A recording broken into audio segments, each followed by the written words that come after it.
지금 여러분께서는 CPBC 광주가톨릭 평화방송 김선균 국장이 진행하는 함께하는 세상 오늘을 듣고 계십니다.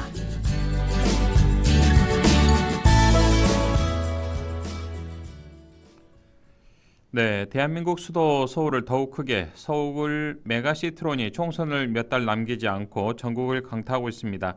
집권 여당이 국민의힘으로부터 제기된 김포시의 서울 편입 논의, 하남, 구리, 고양시 등의 지자체에서도 요구하면서 이게 좀 확산 양상입니다. 오늘은 이와 관련해서 최유한 시사평론가와 함께 정리해 보겠습니다. 평론가님 안녕하십니까? 예, 반갑습니다. 최유한입니다.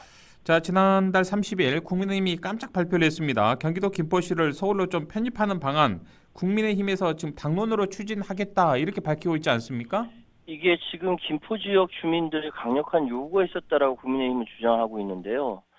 김병수 씨 김포시장 국민의힘 소속이고 당에 요구를 했다는 것이죠. 그래서 지난 30일 날 김기현 대표가 김포 한강 차량기지에서 수도권 신도시 교통대책 마련 간담회에서 갑자기 발표했어요. 예.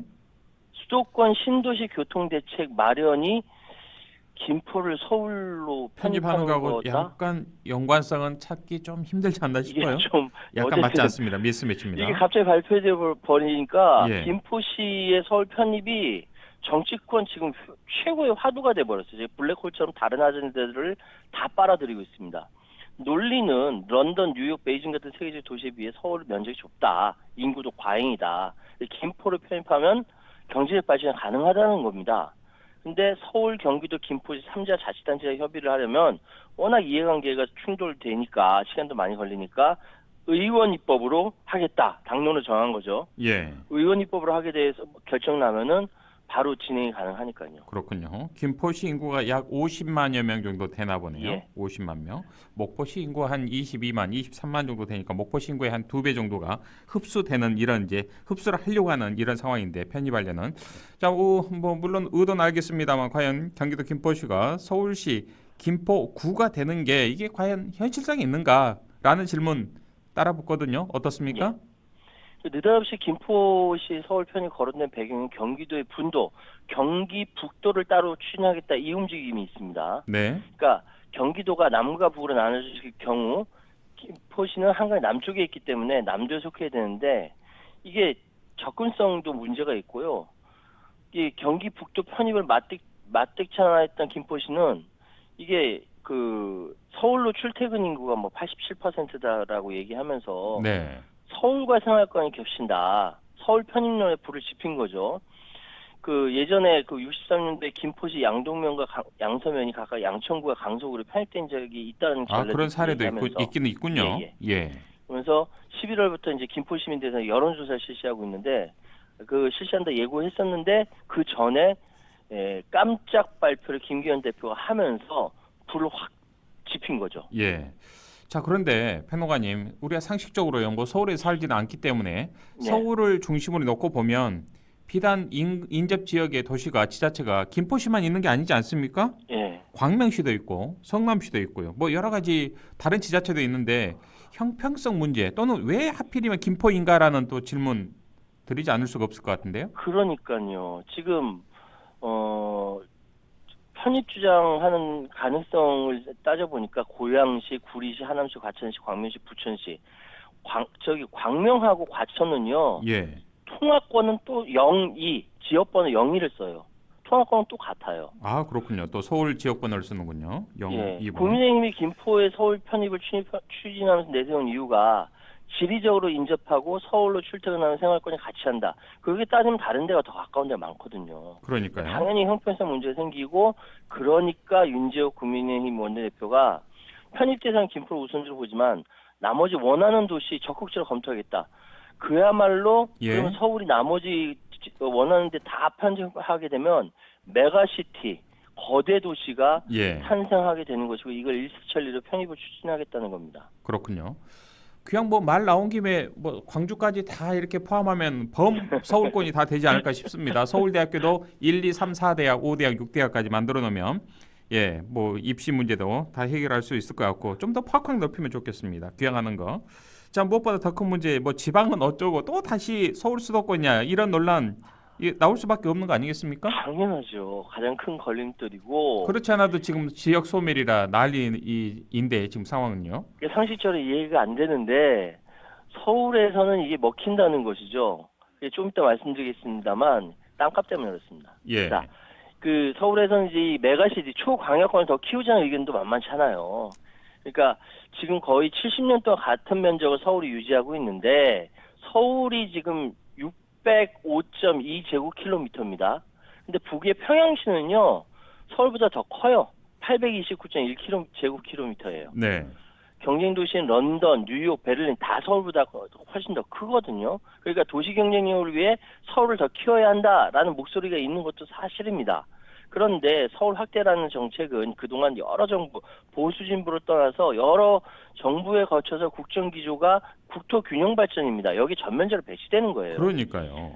앞서 말씀드린 이 메가시티라는 개념은 서울은 이미 포화 상태고 이미 크기 때문에 이 서울을 제외한 부산, 울산, 경남, 목포, 광주 등등 나머지 도시의 덩치를 키우자는 것이 주 내용입니다. 네. 더군다나 김포시가 인구 분산과 부동산 안정을 위해서 정부가 조성한 2기 신도시 중 하나인데 김포 한강도시가 그러면 결국은 신도시 정치 실패다라고 자인하는 것밖에 더 됩니까?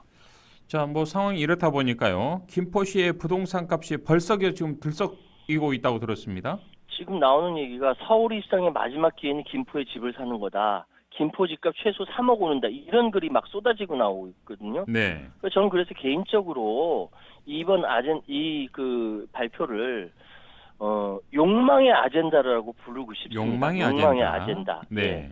이게 대도시로의 편입은 부동산 가격 끌어올리는 주요 요인이죠. 당연히.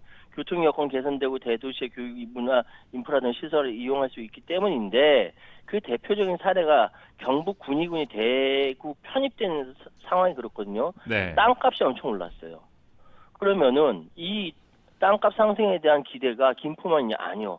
구리, 하남, 광명, 서울 인접 지역으로들도 지금 우리 집 값 오른다, 땅값 오른다 기대하고 있다라는 것이죠. 그런데 부동산 시장에서는 이게 전형적인 총성용 공약이다라고 비판이 많아요. 시장에서는 실제 네. 그렇습니다. 그래서 기대감이 더 커지기는 한계다라고 보고 있죠. 뭐 대통령실도 그렇고 정부도 그렇고요. 집권 여당의 국민의힘도 그렇고 뭐 이게 이번에 의대 정원 1,000명 정도 늘리겠다라는 것도 한동안 이 전국을 들썩이겠다 어느새 모르게 또 자취를 감추지 않습니까? 이거 그렇죠. 하겠다는 건지 말겠다는 것인지 저 뭐 후속 보도도 없고요. 이야기도 없고요. 이건 역시 뭐 갑자기 이제 김기현 국민의힘 대표가 불쑥 김포시의 서울 편입론이 이제 꺼내 들면서 고도화된 기획된 총선용 공약 아니냐 이런 지금 분석도 나오고 있는데 이런 해석 어떻게 좀 바라보고 계십니까? 그러니까 뭐 이거 논의의 출발은 김동연 경기도지사가 2025년까지 경기북도를 따로 분구하겠다라고 이야기한 데부터라고 얘기를 합니다. 그렇게 되면 김포시가 남도와 북도 도청 소지에 멀리 떨어져서 위치가 애매하니까 서울로 편입하게 해달라. 라고 주장을 했다라는 거예요. 이거는 김포시의 지역위원장들이 동조해서 당의 의견을 전달했다라고 해요. 네. 그래서 김기현 대표가 수도권 교통대책이라고 얘기하면서 김포시 서울 편입론을 제기한 거고 제일 먼저 김포시가 제기를 했지만 제일 먼저 우리도 해달라고 한 데가 고양시입니다.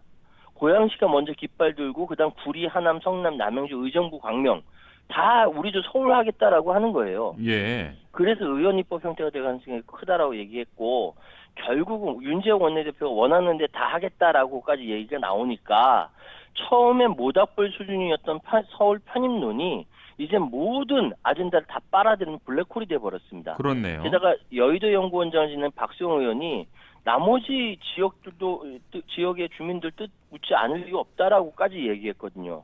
그러니까 온라인 커뮤니티, 부동산, 주식, 맘카페, 소위 메가서울, 메가시티론이 엄청나게 주 아젠다가 돼버렸어요. 그러니까 이게 소위 그러니까 옳고 그름을 떠나는 겁니다. 떠나서 고도로 기획된 총선용 발언이라고 한다면은 이 아젠다는 성공한 것이다라고 볼 수 있는 거죠. 예. 자, 그렇다면 일단은 뭐 말씀하셨습니다만 고양, 구리, 하남, 성남 남양주시, 의정부, 광명, 과천, 안양 등등도 주민의 뜻을 물어야 한다. 뭐 서로에 편입되고 싶어하는 지자체가 꽤 많은 것 같은데 가장 먼저 지금 뉴스의 중심인 서울과 김포시 입장이 어떤지 좀 보면 좋겠습니다. 어느 한쪽만 일방적으로 이익이 돼서는 아니 될 일 아니겠습니까? 그렇죠. 서울은 지금 뭐 오세훈 시장이 김병식 김포시장과 만나서 좀 진중하게 들어보겠다라고 얘기했지만 김포시 편입되면 일단 마포구에 지어질 소각장을 비롯해서 난방공사 등 기반 시설을 김포 지역 유유지로 이전할 수가 있어요. 상대적으로 넓은 면적 가진 김포시로 인구 분산 효과도 기대할 수 있고요. 서울의 기대 효과입니다. 김포시는 이 서울시에 자리 잡지 못한 기반 시설을 유치하고 이걸로 교통망 연결 속도가 빨라진다라고 기대하고 있는 것이죠. 그 근본적인 이유는 부동산 시장, 그러니까 땅값이 가파른 상승을 볼 수 있다. 이게 근본적인 이유인 것 같습니다. 네. 자, 야당 특히 더불어민주당의 입장도 궁금한데요. 강서구청장 선거 이후에 좀 이 전국의 주도권이랄까요? 헤게모니를 좀 주도권을 빼앗겼다 이런 느낌도 살짝 드는데 어떻습니까? 예, 뭐 일부 의원들 중심으로 역술인 천공이 주장한 내용이다라고 반발하고 있는데요. 실제로 천공의 유튜브 정법 시대 보면은 8월 26일과 지난해 1월 16일 강의에 경기도를 서울로 이렇게 수도 서울로 바꿔라라는 내용이 실제로 있습니다. 그런데 이 청원 내용이 아니라 하더라도 더 고민하는 사람이 바로 홍익표 원내대표예요. 네. 홍익표 원내대표는 김포시의 서울 편입 문제가 아니라 국토 전체를 어떻게 할 것인지 장기적인 관점에서 봐야 된다. 광역시도, 시군구, 읍면동 행정체계까지 전면적으로 개편하자. 그거 논의하자라고 이야기하면서 네. 부울경 지역, 호남권까지 지역균형과 미래사회에 대비해서 메가시티를 논의하자라고 이야기를 하고 있거든요. 네. 저는 이거는 정상이라고 생각이 됩니다. 네. 자, 김포라는 제한적 지역을 거론했는데 이게 뭐 선거판 전체를 흔들 수도 있는 빅 이슈가 과연 될 수 있을 것인가? 라는 질문 드리겠습니다. 선거 공약만 본다면 가능합니다. 예. 선거에서 이슈가 된다라는 건 세 가지 조건이 있거든요. 첫 번째로는 대중의 관심사여야 되고, 두 번째는 찬반이 명확하게 나뉘어져야 됩니다. 세 번째는 선거에 명확하게 영향을 미쳐야 되는데, 지금 메가시티라는 아젠다 이거 옳고 그름을 떠나서 성공하든 성공하지 않든 되든 안 되든 일단 대중의 커다란 관심사가 됐어요. 왜? 땅값 오른다지 않습니까? 그러니까 당연히 모든 사람들이 관심을 가질 수밖에 없는 것이고, 그리고 두 번째로 반대 여론이 엄청납니다. 실제로 여론조사에는 반대 여론이 더 크거든요. 그러니까 향후 더 이슈가 더 커질 소지가 커요. 네. 그러니까 이게 자꾸 만지면 커지니까 민주당이 입장 발표하지 않는 거예요. 세 번째로 메가시티 공약은 지금 중앙일보에서 분석했는데 구리, 강명, 하남, 뭐 고향, 남양주, 뭐 의정부 같이 다 포함하니까 직간접적으로 영향을 미치는 사람이 무려 500만 명이라는 거죠. 선거에 엄청난 영향을 미칠 수 있는 이슈다 이렇게 예. 말씀드리겠습니다. 자, 경기도 김포시를 서울로 편입한다는 어쩌면 뭐 더불어민주당 이야기대로 뜬금없는 이야기 같을 수도 있는데 이게 그렇게 선거 전략으로는 좀 충분히 가능성이 있다. 좀 잘 먹힐 수 있다. 이렇게 볼 수 있겠군요. 인요한 혁신위원장이 등장하고 영남권 다수 의원들의 수도권 차출론 이야기 나왔잖아요. 그렇죠. 그러니까 일부에서는 영남을 피바다로 만들겠다라고 하면서 무소속으로 출마하겠다까지 얘기가 나왔는데 이 이슈 하나로 수도권 특히 경기 지역이 뒤집어진다면은 영남의 인지도 있는 다선 의원들이 이쪽으로 출마를 하게 되고 나머지 영남 지역은 친윤 검사들을 안 친다는 얘기입니다. 거의 뭐 영남 지역은 거의 당선이 확실시 되니까요. 전 그렇게 이해가 돼요. 예. 당장 지금 영남권 다선 의원들 불만이 줄어들었거든요. 그것만 봐도 꽤나 커다란 이슈라고 말씀드릴 수 있죠. 예. 알겠습니다. 자, 끝으로 이 하이 리스크, 하이 리턴이다. 위험성이 크다면 이익도 크다는 이야기 1턴인데 메가시티 전략을 좀 채택하기에는 위험성 크지 않을까요? 짧게 두 가지 위험성인데 첫 번째 서울 중심권 도봉구나 뭐 중랑구 이런 데서 반발하고 있고 서울인데도 서울 혜택 못 받는다라는 반발이 있고 두 번째로는 총선 공약으로 발표 타이밍이 너무 빨랐다라는 거. 네. 지금 5개월 남았거든요. 그 사이에 얼마든지 분위기는 바뀔 수가 있어요. 그런데 왜 이렇게 빨리 발표했냐? 지금 그 국민의힘 지도부가 좀 다급하다, 조급하다라는 생각 때문에 빨리 발표한 거 아니냐? 얼마든지 뒤집어질 수 있다. 네. 이 두 가지 리스크가 있다라고 말씀드리겠습니다. 알겠습니다. 평론가님 오늘 말씀 여기까지 듣겠습니다. 고맙습니다. 감사합니다. 지금까지 최요한 시사평론가와 이야기 나눴습니다.